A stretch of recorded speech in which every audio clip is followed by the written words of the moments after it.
The apples did not care that Daniel Holt had not slept in 3 days.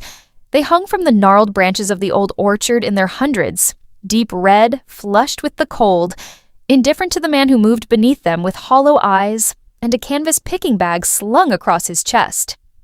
October in Vermont had a way of making everything look like a painting left out in the rain. Beautiful, but blurred at the edges, the colors bleeding into one another in ways that were never quite intended. Daniel paused beneath the oldest tree. 100-year-old Cortland that Hugh Callahan had once told him was older than the troubles of any man alive, and pressed his scarred right hand against its bark. The burn scar ran from his knuckles to the inside of his elbow, a landscape of puckered silver-pink tissue that he had long since stopped noticing in mirrors, but still sometimes felt as a tightness, as if the skin remembered what the mind had tried to forget. He did not think about Claire on most days. 5 years was enough time for grief to shift from a howling thing into something quieter and more permanent, like a stone embedded in a field. You worked around it, you never forgot it was there, but you no longer fell over it every morning. What he thought about was the price per bushel at the Harwick Cooperative, whether Owen had fixed the leak in the cold storage, whether Thursday's frost would take the late-season crop before he could get it in. "Daniel." He turned. Owen Marsh stood at the end of the row, heavy-set, 62, with a white beard, and the stillness of someone who had worked the same land for decades. They had arrived at a wordless understanding long ago. Owen would work, Daniel would not ask questions, and they would eat supper on Tuesdays without being required to speak much.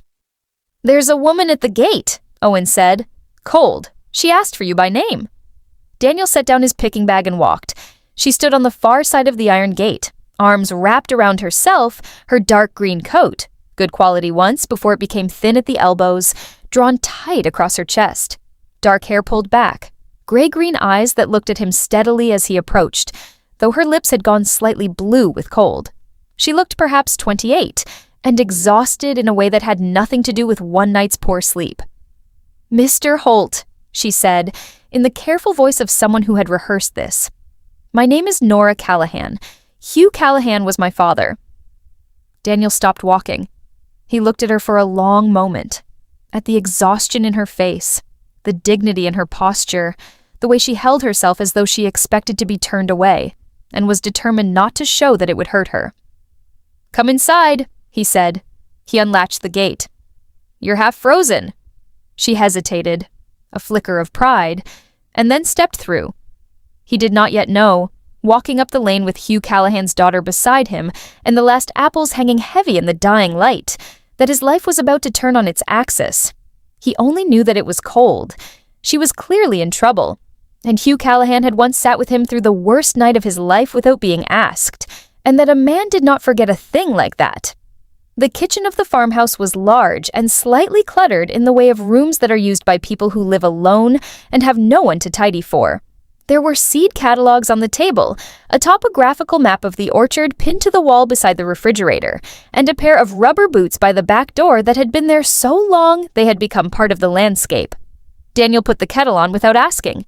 Nora stood near the door for a moment, as if she hadn't quite decided whether she was staying, and then she set down her small canvas bag and sat at the table. In the light, she looked worse than she had at the gate. There were shadows beneath her eyes that suggested not a night or two, but weeks of poor sleep, and her hands, when she wrapped them around the mug he set before her, were trembling slightly. She noticed him notice, and stilled them with visible effort. "My father died in August," she said. She was looking at the mug. "I don't know if you heard." "I heard." Daniel sat across from her. He had heard in September, from Owen. He had meant to write. He had not written. "I'm sorry. He was a good man." "He was." Her jaw tightened. "He was the best man I knew." The kettle began its slow approach toward boiling. "After he died, I was still working for Margaret Fenn. 3 weeks ago she dismissed me, told the sheriff's office and the whole town I'd stolen a pearl brooch from her bedroom." She paused. "I didn't take it. I've never stolen anything. But Mrs. Fenn has considerable influence, and I am the daughter of a man who kept a hardware store, and there was no contest between those two facts. I've been staying with Lily Porter, but her landlord says I can't remain. I have no money for a room, no reference anyone here will accept, and nowhere to go." When she said the last words, her eyes dropped briefly to the table, not with self-pity, but with the exhausted honesty of someone who has run out of room for pretense. Daniel rose, made the tea, and sat back down. He thought about Hugh Callahan, about the autumn 5 years ago when Daniel had been sitting in the cab of his truck outside the hardware store at 11 at night, unable to go home to the house that smelled of Claire, and unable to drive away either. Hugh had come out, seen him through the window, and knocked on the glass. He had not asked what was wrong. He had simply gotten in and sat there for 2 hours, talking quietly about apples and weather, until something in Daniel had unknotted enough to drive home. That was all. No grand gesture. Just a steady presence in the dark. Daniel looked at Hugh's daughter and felt the weight of that debt, not as an obligation, but as something cleaner. "Your father came to see me," Daniel said slowly, "about 3 months before he died." Nora looked up sharply. "He drove up here on a Tuesday. He was already weak, but he wouldn't let me come to him instead. He sat in the chair under the maple tree and said," Daniel paused, turning his mug in his hands. "Daniel, my girl has more pride than sense, which she gets from her mother. If she's ever in real trouble, she won't ask for help, but she'll need it. And you're the one man in this county I'd trust her to." The color drained from Nora's face. Then it flooded back. Her eyes filled, though she did not let the tears fall. She pressed her lips together and breathed through it with the determination of someone who had been doing a great deal of not crying lately. "He didn't tell me," she said quietly. "He knew you'd argue with him about it." A sound escaped her. Not quite a laugh, not quite a sob, something caught between. "That is exactly what I would have done." Daniel looked at her steadily. "I have a proposition for you. I want you to hear it completely before you refuse." She wiped her eyes quickly and nodded. "The orchard is too much for one person. It has been for years. Owen helps, but what I really need is someone who can manage the administrative side. The accounts, the market stall, the online orders, correspondence with the cooperative. I also need help with the house, which has been," he glanced around the kitchen with dry acknowledgement, "neglected." Nora watched him carefully. "What I'm proposing is a legal arrangement. A marriage, on paper. You would have the right to stay here, the protection of my name and insurance, a safe place to live. In return, you help with the house, the garden, and selling at the weekend market. Your own room, your own life. Nothing required beyond what I've described." He paused. "I'm not asking for anything else." The kitchen was very quiet for a moment. Nora looked at him with gray-green eyes that were calculating and wary, and beneath both of those things, frightened. Not of him, but of the hope she was afraid to let herself feel. "Why?" she said. "You barely know me. I knew your father for 7 years, and I knew what he thought of you. That's enough. People will talk. People already talk. I stopped caring about that a long time ago." Nora looked down at the table, working through it. Pride resisting, practicality insisting, something deeper shifting beneath the surface of her face. Outside, the wind moved through the orchard with a sound like breathing. "You'd be doing this for my father's sake," she said at last. "Initially," Daniel said honestly. "Yes." She was quiet for another long moment. Then, "All right." Her voice was very quiet, but steady. "I accept." They were married on a Friday morning in the first week of November, in the Greystone Town Hall, with Owen and Lily as witnesses. Lily cried. Owen did not, but he blew his nose loudly into a handkerchief, which amounted to much the same thing. The justice of the peace, a brisk woman named Gloria Tan who had performed 347 ceremonies, paused when Daniel slid the plain silver band onto Nora's finger and looked between them with mild professional concern. "You may kiss the bride," she said, as required. Daniel and Nora looked at each other. There was a brief, acknowledging beat, and then Daniel leaned down and pressed his lips to her cheek, just to the left of the corner of her mouth, very quickly. Nora went slightly pink. Lily made a small, suppressed sound. Afterward, they drove back to the orchard in Daniel's truck and had a lunch of soup and bread that Nora had made the night before. Then Owen went back to the barn and Lily drove into town, and Daniel and Nora were left in the kitchen with the silence of two people who have just made an irrevocable decision and are required to live with it. "I'll start on the accounts tomorrow," Nora said, pulling on her coat. "I'd like to walk the orchard first, get a sense of the layout." They walked the rows as the afternoon light went gold, and then amber, and then the pale silver that preceded dark in November. Daniel pointed out the varieties, the Cortlands and the Macoun, the Northern Spy, the old cider apples in the back rows that had been there since before either of them was born. He showed her the cold storage, the pressing house, the market equipment. He explained the cooperative contract and the mail order business that had grown faster than expected. Nora listened with focused attention, asking precise questions that told him she had a good head for organization. She looked at the land the way her father had looked at it. Steadily, with respect. When they reached the old Cortland at the far end of the orchard, she put her hand on its bark, the same way Daniel had that morning. "My father loved apple trees," she said softly. "He said they were the most honest thing in nature. They gave exactly what you put into them. No more, no less." "He told me that," Daniel said. "When I first bought this place. He was the one who found the listing, drove me out here, talked to the real estate agent. When I had trouble with the bank afterward, he co-signed on a short-term loan so I could make the down payment work. Refused repayment for 2 years. Nora was quiet, fitting pieces together. "He never told me any of that. He was that kind of man. He didn't need the credit." They stood together in the cold, and the silence was different from the kitchen table silence, less awkward, more companionable, shaped by the shared memory of the man who had brought them both, in different ways, to this particular hill. Then the cold asserted itself, and they walked back to the house. Nora made dinner with the same focused competence she applied to everything, and they ate and talked about the accounts and the market schedule and the north fence. It was, Daniel thought, the most ordinary evening he had spent in years, ordinary in a way that felt, unexpectedly, like relief.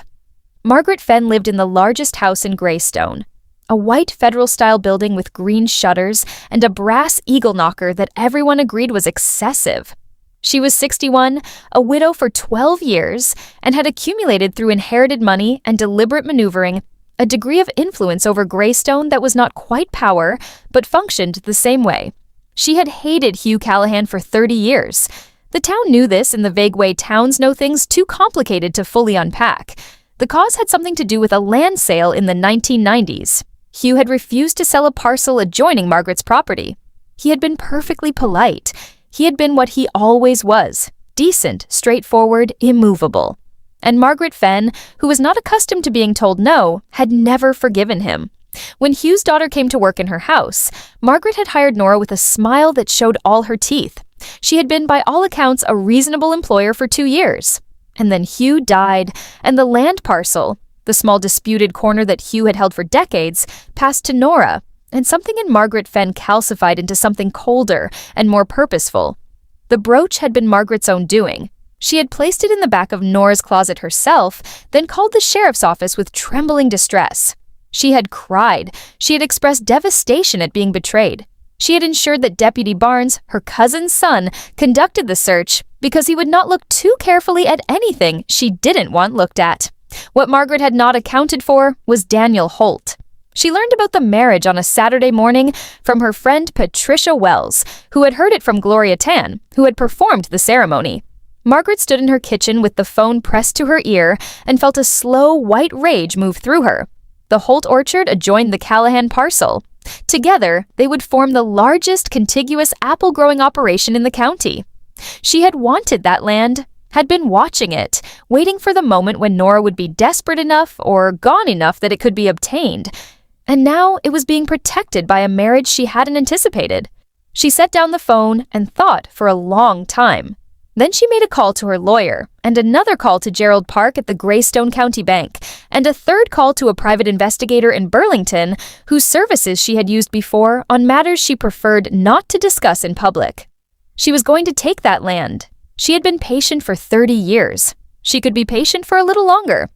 The first month of the arrangement was the strangest of Daniel's adult life. He had lived alone in the farmhouse for 5 years, and the rhythms of solitude had settled into him like rings in a tree. Deep, structural, the way the self rearranges around a long absence to fill the space where someone used to be. He had not been unhappy precisely, he had been contained, separate, very comfortable with silence. Nora was not loud. She could work for hours without speaking, sit with a book with the focused stillness of someone accustomed to solitude. But she was undeniably present. She left her reading glasses on the kitchen table. Her coat hung by the back door. Herbs dried from the ceiling of the mudroom, and the kitchen smelled different, warmer, more inhabited, and once Daniel came down at 6 in the morning to find her at the table with the account spread before her, so absorbed she didn't hear him until he was directly behind her. She startled. He apologized. Then she said, "I found an error in the cooperative invoicing from March. You've been underpaid by about $400. And he said, "Show me." And they bent over the accounts together in the cold early light. She was good at the accounts, exceptionally organized in a way the business had badly needed. She restructured the mail order system, renegotiated the market schedule, and wrote to the cooperative about the invoicing error. They issued a correction within a week.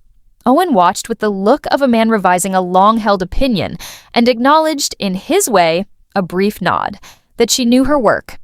Nora, for her part, was careful about the space between them. She stayed on her side of the implicit lines with a discipline that Daniel recognized because he practiced it himself.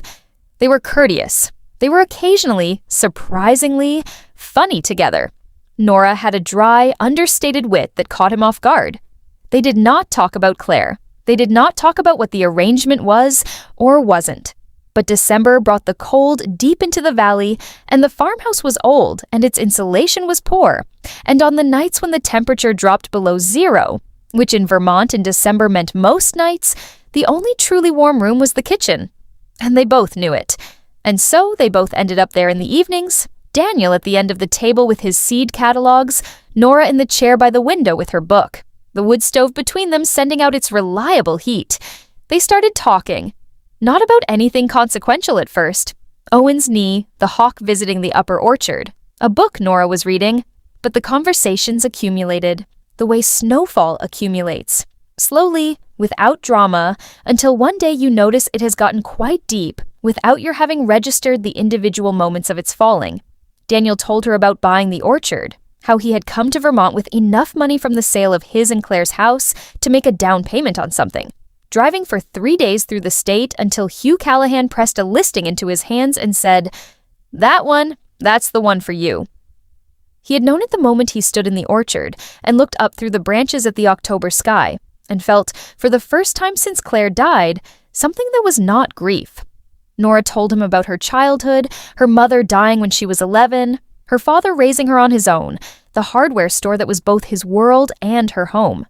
She told him about the accounting job in Burlington she had left to be closer to Hugh when his health declined, the relief of that choice and the loneliness of it simultaneously. The way grief has a long tail that extends well beyond the funeral.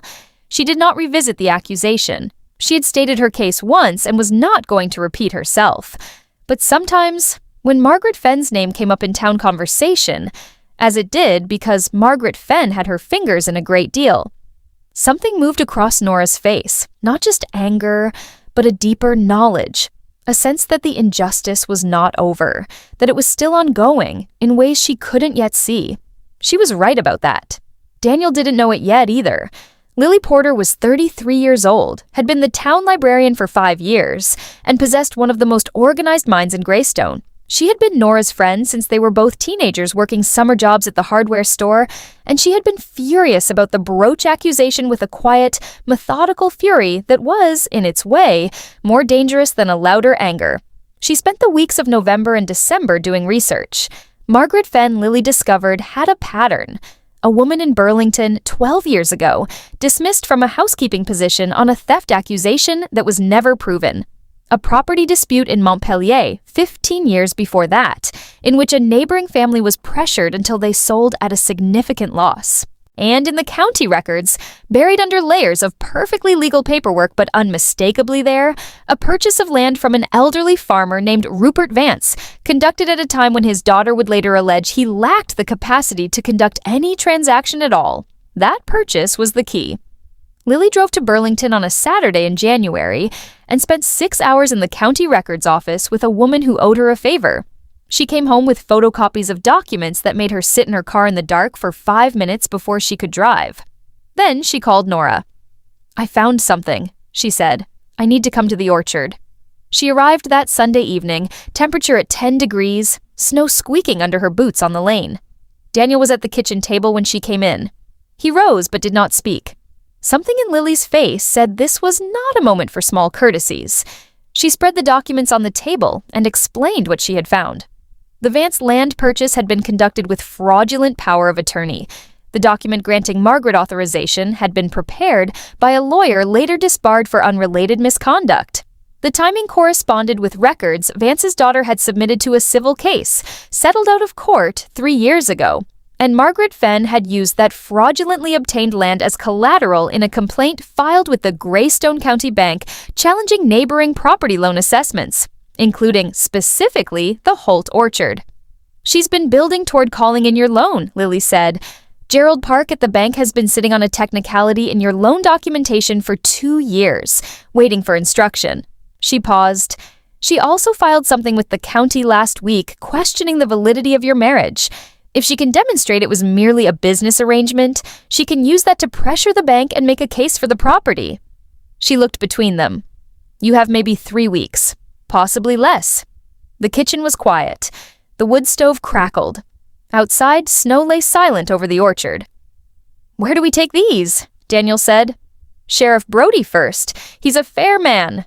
Then Father Connell, who was present at the Vance signing. And then a lawyer." Lily looked between them. "A real one.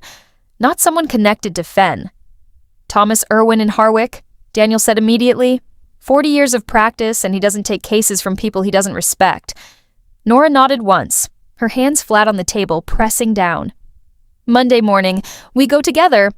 Daniel looked at her across the table, at her gray-green eyes, steady and fierce, Hugh's determination in the set of her jaw, and felt something that had been tight in his chest for 5 years, ease, very slightly, in the particular way of things that have been held in place by effort for so long that the easing of it feels at first almost alarming. "Together," he said. They went to Harwick on Monday. Thomas Irwin looked at the documents for 40 minutes in silence, asked 6 questions, and then said, "Give me 2 weeks," in a tone that suggested this was not optimism but calculation. They went to Sheriff Cal Brody that afternoon. He was a compact, careful man of 55, with a gray mustache and the particular kind of stillness that comes from decades of listening to people tell him things that were true, false, and somewhere in between. He looked at the documents without expression, asked for copies, and said, "I've had my own questions about the Vance transaction for 3 years. I'll be in touch." They were on the right path. Daniel felt it. The cautious, provisional sense that the situation could be resolved by the right application of facts in the right order. He did not anticipate what happened on Wednesday night. He woke at 2 a.m. to a smell that cut through sleep like a blade. Smoke, sharp and chemical. Not the ordinary wood smoke smell of the stove, but something different. Something wrong. He was out of bed before he was fully awake. He pulled on boots and coat in the dark. In the hallway, he nearly ran into Nora, who was already dressed, her face pale in the thin light from the window. "The barn," she said. "I saw it from my window." They went down the stairs and through the back door into the cold and the dark, and Daniel saw immediately that it was not the barn, not yet, but the outbuilding at the far edge of the orchard lot, the one that housed the market equipment and the cider press components stored for winter. There were flames visible through the small window, and the smell of accelerant was unmistakable. 3 figures were visible at the edge of the light. One of them, when Daniel shouted, turned and ran. The other 2 were slower, and one of them, a heavy-set man in a dark jacket, was unmistakably Thomas Gare, who worked as a groundskeeper for Margaret Fenn and had for 12 years. Daniel did not think. He crossed the ground between them in a run. And what happened next was brief and physical, and not something he entirely remembered afterward. Only that Gare had not expected the speed of it, and that the can of accelerant fell from his hands, and that when it was over, Gare was on the ground and Daniel's arms were shaking from something that was not exertion. Nora had called the sheriff from the back step. She was on the phone when Daniel looked up, and behind her, coming down the lane with a flashlight, was Owen, who had heard the noise and come with a fire extinguisher as naturally as another man might reach for a glass of water. The fire in the outbuilding was containable. Owen dealt with it. 2 of the market tents were destroyed. The cider press components were not. Thomas Gare, sitting in the snow with his hands zip-tied behind his back. Daniel had zip ties in the shed.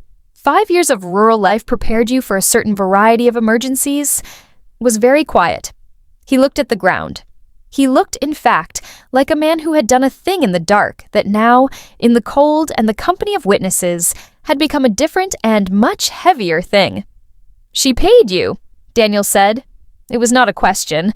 Gare was quiet for a long moment. Then he said, "She said it would just scare you, that you'd sell and move on." He paused. "I have a kid in school. Margaret Fenn has been telling my wife's boss that my wife is unreliable. She said if I did this, she'd leave us alone." Sheriff Brody arrived 20 minutes later. He looked at the scene, the burned-out building, the accelerant can, Daniel's face, Gare on the ground, and then looked at Nora with the expression of a man assembling a picture he had been working on for some time. "Okay," he said quietly, "let's do this right." The public hearing was held on a Thursday afternoon in the Greystone Town Hall, the same room where Daniel and Nora had been married 11 weeks earlier. Thomas Irwin presented the documents. Lily had found additional corroboration, a statement from Rupert Vance's daughter, a letter from the disbarred lawyer's former associate, and records from 3 other transactions in which Margaret Fenn's acquisition of contested property had followed the same pattern of intimidation. Sheriff Brody presented his findings, including Thomas Gare's statement, comprehensive, detailed, given freely in exchange for a reduction in charges. Margaret Fenn sat at the far table with 2 lawyers and an expression of controlled composure that slipped only once. When Father Connell, who was 81 and had nothing to lose, testified that he had felt for 3 years that he had witnessed something wrong and was glad to say so plainly. Judge Irene Hollis read the ruling in a flat, precise voice. First, the marriage between Daniel Holt and Nora Callahan Holt is legally valid and was entered into willingly by both parties. The question of its motivation is irrelevant to its legality. The court notes that motivation in such matters is frequently complex and frequently changes over time, and the law has never required marriages to begin in the same place they end. Nora's hand under the table found Daniel's. He felt her grip tighten. Second, the land purchase of the Vance parcel was conducted through fraudulent means. The power of attorney document was not valid under Vermont law. The signatory having lacked legal capacity at the time of signing, that transaction is void. The collateral Margaret Fenn derived from it is equally void. Her standing to challenge neighboring property assessments on that basis is non-existent. The room was very quiet. Third, the arson attempt of the 24th of January is a matter for criminal proceedings. However, the court notes for the record that the attempt was conducted at the instigation of and under payment from Margaret Fenn, and this court takes that fact into its consideration of her broader conduct toward the Holt property. Margaret Fenn stood. Her lawyers reached for her. "This is about Hugh Callahan," she said. Her voice cracked. "He humiliated me in front of this entire town. For 30 years he refused." "Mrs. Fenn," Judge Hollis said, not unkindly but absolutely. "Please sit down." Margaret looked around the room. She saw Owen Marsh in the back row, arms crossed. Lily Porter beside him, watchful and calm. Sheriff Brody by the door. She saw the faces of Greystone. Not hostile, not triumphant, only tired. The tired faces of people who had been managing around a difficult thing for a long time and were relieved to be done with it. She sat down. Then she left, and the sound of the door closing was the quietest thing Daniel had heard in weeks. Outside, on the steps, Owen put a hand on Daniel's shoulder. "Your father would have been glad of this," he said, to Nora, though the words landed on both of them. Nora pressed her lips together and nodded. She did not speak. Daniel put his arm around her, right there on the steps in front of everyone, and she leaned into him with her eyes closed, her breath making small clouds in the cold February air. It was the first time he had held her. He thought it probably would not be the last. Spring came late to Greystone that year, as it always did, reluctantly, incrementally, as if negotiating terms. The snow retreated from the sunny side of the orchard in March, but lingered stubbornly in the shadowed rows until well into April. And the first real warmth did not arrive until the second week of May. Daniel noticed he had started waking before his alarm. For 5 years, waking had been a deliberate effort, the practiced choice to face another day of silence and work. Not miserable, but an effort. Now there was coffee already made when he came downstairs. There were small, practical plans: the kitchen garden schedule, the market list, Owen's birthday, which Nora had determined required a dinner because Owen had not had one made in his honor in at least a decade. There were also conversations that had no agenda. This surprised Daniel more than anything else. Not that they talked, but that the talking had moved into territory that was simply themselves. What they thought about things. Old memories, small confessions, the kind of conversations that require trust accumulated slowly, like interest. He told her about Claire, not the accident, which he could recount now with something approaching steadiness, but about Claire herself, her habit of laughing before the funny part, the way she had walked through the world noticing its beauty. He had loved her completely and lost her suddenly. He had understood for some time that carrying that loss was not incompatible with living. He had not understood until recently that it was not incompatible with something more. Nora listened fully, without rushing him, without offering the usual consolations. She just heard it. When he finished, she said only, "She sounds like she was remarkable," and the simplicity of that landed on him like water on a dry field. He could not pinpoint a single moment when things changed. One afternoon he came in from the orchard to find her singing to herself in the kitchen, low and unself-conscious, and she stopped immediately when she heard him and looked faintly embarrassed. He said, "Don't stop." Something shifted in her face. Another afternoon, she caught him watching the old Cortland tree and asked, "What are you thinking?" The kind of question you ask someone when the answer genuinely matters. He told her he was thinking it was the same tree Hugh had shown him 7 years ago and that he wished Hugh could see it now. Nora sat beside him at the window, and they looked at the tree together in silence, and neither felt the need to fill it. It was late May when Daniel finally said it. They were in the orchard at dusk, walking the rows, checking the blossom set. The light was the long, gold, generous light of May evenings that makes everything look like it might turn out all right. Nora was ahead of him in the row, making notes on her clipboard, and Daniel stopped and said her name. She turned. "I don't want this to be an arrangement anymore," he said. "I want it to be real." Nora looked at him for a long moment in the May light. Then she said very quietly, "Daniel, it's been real for quite a long time." He crossed the distance between them in 2 steps and took her face in his hands, the scarred right hand, the ordinary left, and kissed her there between the apple trees with the last gold light of Vermont all around them. She kissed him back without hesitation, with everything she had been holding with such practiced restraint for 6 months. Somewhere behind them, in the direction of the barn, Owen dropped something metal very loudly. It might have been accidental. Neither of them turned to check. The autumn harvest was the best the Holt orchard had produced in 7 years. Daniel and Owen stood at the end of the first row on the morning of the pick, looking at the red, heavy branches, and Owen said, "Good year," the highest praise in his vocabulary, received accordingly. Nora ran the market stall with an authority that had become, over one season, simply how things were. She knew every customer. Which families wanted the macoun, which the northern spy, which grandmother drove 40 minutes for the cider apples. She had extended mail orders to 3 neighboring states. The loan was paid. The north fence repaired. Newmarket tents replaced the ones destroyed in January, printed with the orchard name in green letters. The Margaret Fenn matter had resolved as such matters do when the law is applied with sufficient consistency. A criminal conviction for the arson conspiracy, a civil settlement with the Vance family that cost Margaret considerably, and a social reckoning from which Greystone's wealthiest widow had not recovered. She had not left town. She was not required to. But the shape she occupied in it had changed irreversibly. Thomas Gare had kept his job. At the orchard, as it turned out, because Daniel had needed a second hand for the harvest, and because a man who makes a bad choice under pressure is not the same as a bad man. Daniel was qualified to make that distinction, having once been on the receiving end of precisely that generosity. In the evenings, Daniel and Nora sat on the porch and watched the sun go down behind the ridge in layers, amber deepening to copper, deepening to rose. Nora read. Daniel looked at the orchard. They talked or were quiet as the evening required. One evening in the first week of September, Nora set down her book.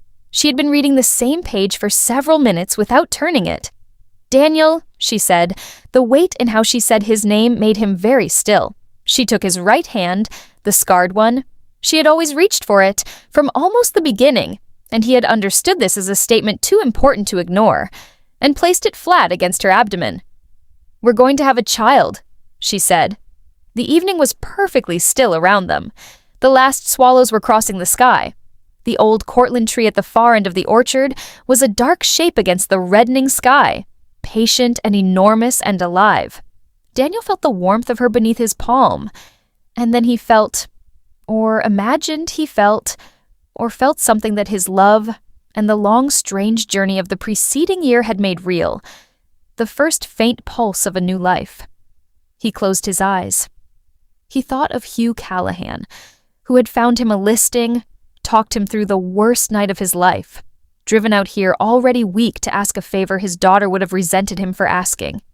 He thought of Claire, who had walked through the world noticing its beauty, and left behind, in the man she loved, a capacity for that attention which had been dormant for 5 years, and was, he understood now, finally awake. He opened his eyes. "Hugh was right," he said. His voice was rough. He did not attempt to smooth it. He was right about everything. Nora looked at him with gray-green eyes full of the season's last light. "He usually was," she said. Daniel raised her hand to his lips. The scar on his own hand pressed against the plain silver band from the courthouse 11 months ago, the most practical and the most true thing, and held it there for a moment. Above them, the first stars appeared in the space the light had left. The orchard was quiet. The night was coming, and in the small radius of warmth between them, something set in motion by a dead man's love and a daughter's pride, and a gate unlatched in October was still unfolding, patient and alive and full of seasons yet to come.